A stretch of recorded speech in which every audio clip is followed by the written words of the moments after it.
I think this is why they say peace like a river.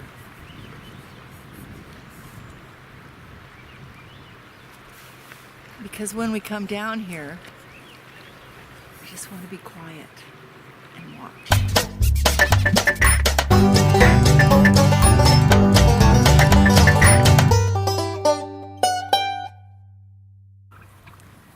Well, we just moved the turkeys. Big turkeys that they are. Now we're just going to run them right along the fence here. And then we're going to take them around that pasture there. That's going to be their pasture.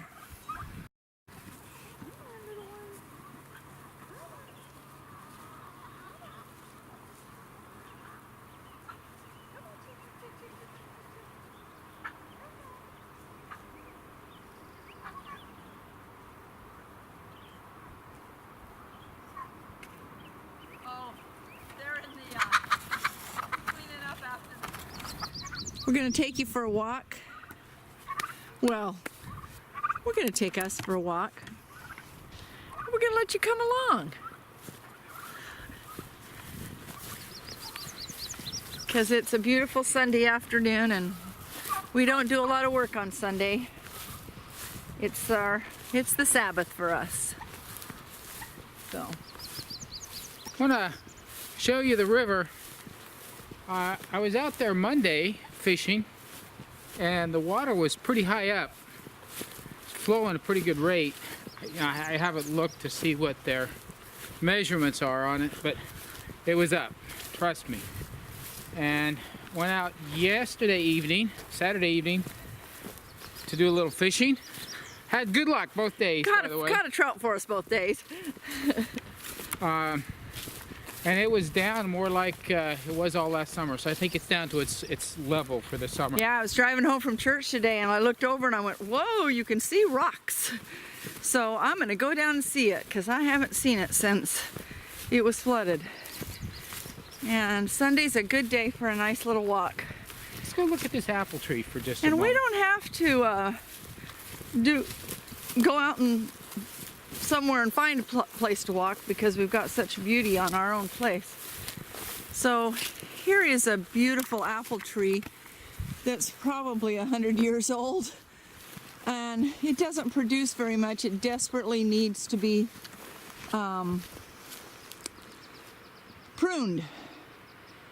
and it was short on the tall list of things to do this year, and it did not get done. So wow, there's lots of apples showing up here, Steve. You got apples? Yeah, bunches.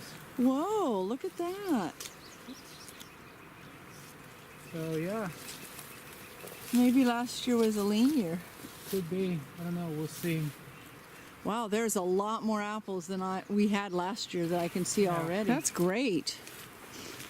We have about 9 or 10 apple trees on the property. No, this is the biggest one though. Definitely the biggest. But not the highest producing. We have a higher producing one. But we got lots of them off last year. Okay. So let's get onto the path to go down to the river.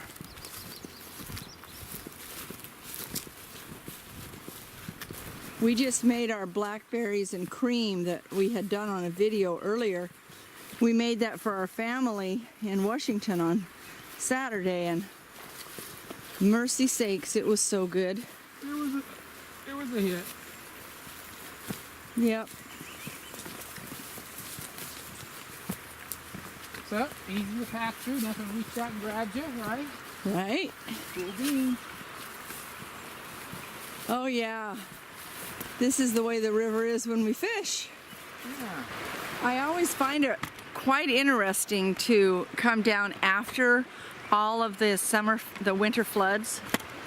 The things that you find. Sorry, I'm kind of making you be weird because I was adjusting the legs.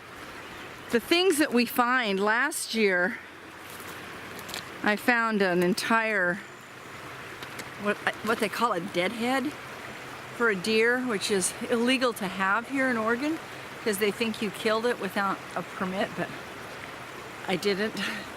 Anyway, it had washed down. had my son-in-law, who's an avid hunter, said it was probably about 6 months old. That it had probably drowned. Yeah. Let me let you see him over there.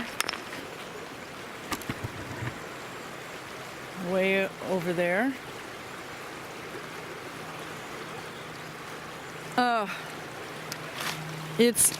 It's hard to not find serenity here. I mean, this is, goodness, this is so beautiful.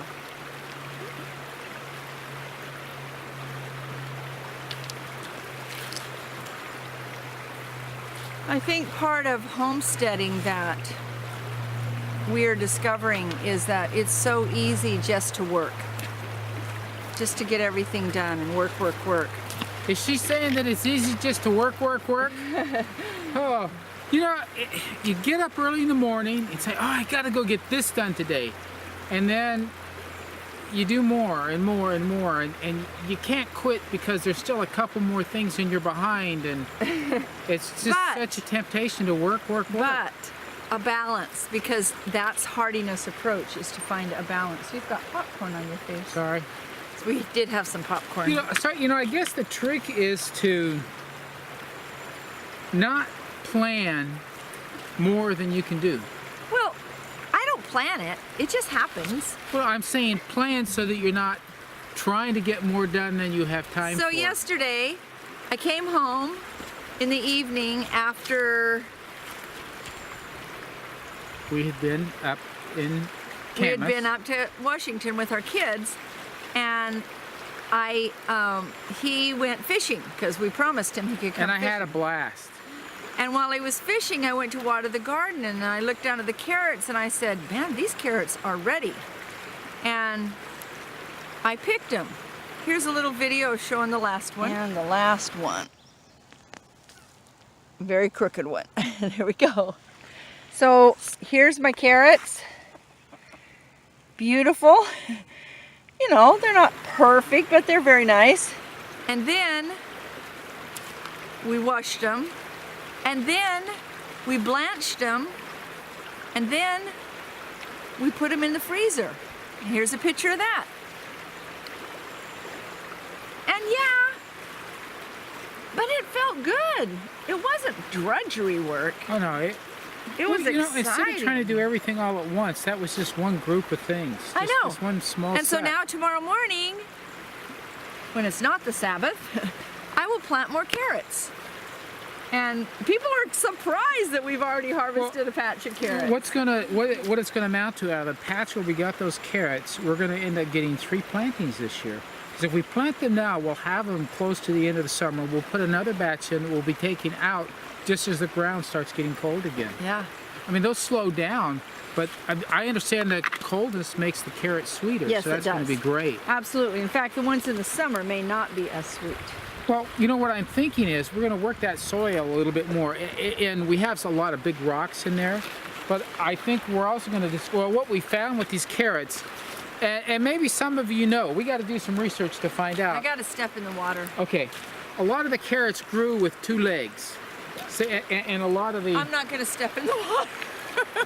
Why? You almost fell? Almost fell. Don't want to fall in the So they had a lot of the hair on them. Several did. And so we've got to do some research to see what causes that. We suspect we had some rocks in there that causes some of them to grow odd. Well, yeah, because a couple of them grew like that in scissors. It was quite cute, actually. So we've got to find out if it's too much of something or a deficiency of something or something else in the soil. Whatever it is, we've got to find out what it is and correct it. For that patch, then we'll be able to put the carrots back there.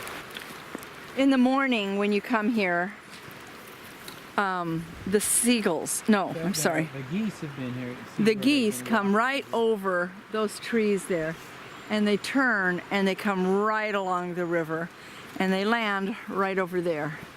Hundreds of them. It's so beautiful. Quite loud.